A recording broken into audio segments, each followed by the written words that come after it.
Howdy folks, and welcome back to Paolo Strada for another video. I'm out doing hill reps once again, and there's a bit of an ulterior motive today because I mentioned in my last video about doing an Everest thing and how I didn't think I was anywhere near fit enough to do it. And then I was kind of giving it a bit of thought and thought, well, maybe not a full Everest thing, but I'm pretty sure I could give a half Everest thing a go. So today I'm out and I'm going to visit one of the local climbs, which is in a little village called Bishop Wilton. And I'm going to have a look and see if the climb here is a good candidate for doing an Everest thing.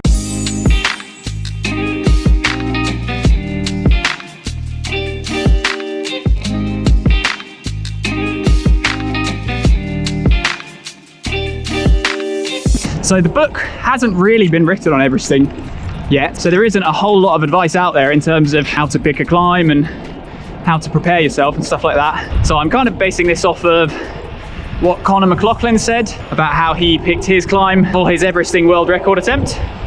So basically fairly steep and short, completely straight with good visibility, because that helps you when you're descending, which is how you can save quite a lot of time. Not that I'm going to be going for a kind of world record time, but I think it's good to save time where you can, because it sort of reduces the possibility of running out of food, water and daylight and stuff like that. This hill I think is a good candidate because it's a road that doesn't really go anywhere. There's an A road that runs adjacent to it, which is basically where all the traffic goes.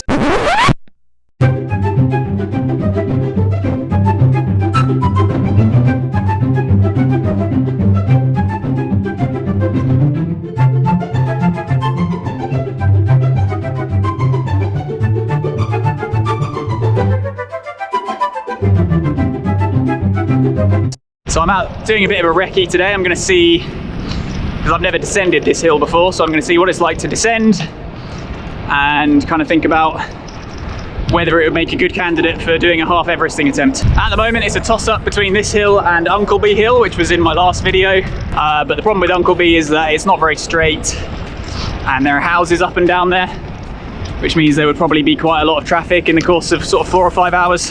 But obviously there's a bit more to an Everesting than just picking a good climb, and I think I've got some serious work to do in order to get myself up to a fitness level where I'd be able to complete a half Everesting. So for one thing, my weight is not exactly where I'd want it to be for a half Everesting attempt. Right now I'm at about 70 kilos. I probably want to be somewhere closer to 65 kilos, I think, for my height, which is 185 centimeters. I think that would be a pretty good amount of weight to be carrying up and down that hill over and over again. Core and lower back strength is an area I think I need to improve as well, because it's quite taxing on the core to do that much climbing.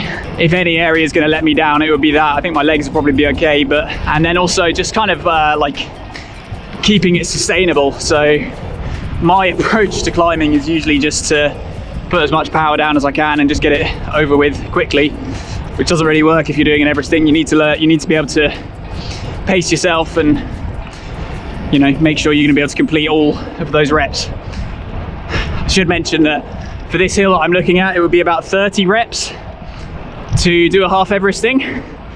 Anyway, we're nearly at Bishop Wilton now, so let's have a look at this climb and see if it's a good candidate or not.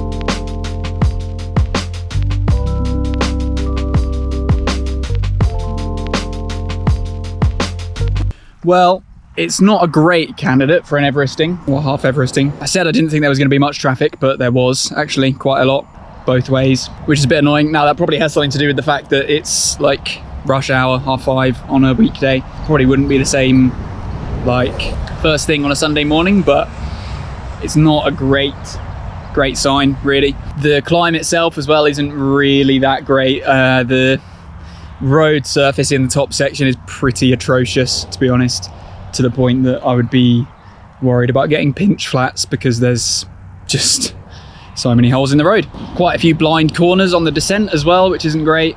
On the plus side, there are good places to turn around, both at the top and the bottom, which would be good. And it's mostly pretty steep, but there's a couple of bits that aren't too bad, which I think would be good for having a bit of a breather. I was able to stay in zone 3 for most of my efforts as well, which is a good sign because it means that I'd hopefully be able to maintain that kind of pace for a few hours. So yeah, some good points, but don't think this is going to be the one. But the good thing is, in the course of doing my hill reps this evening, I did think of somewhere else that might be a good candidate. So I've never descended that one either, so I'm gonna have to go over and give that a try quite soon. So I'm gonna head home now and yeah,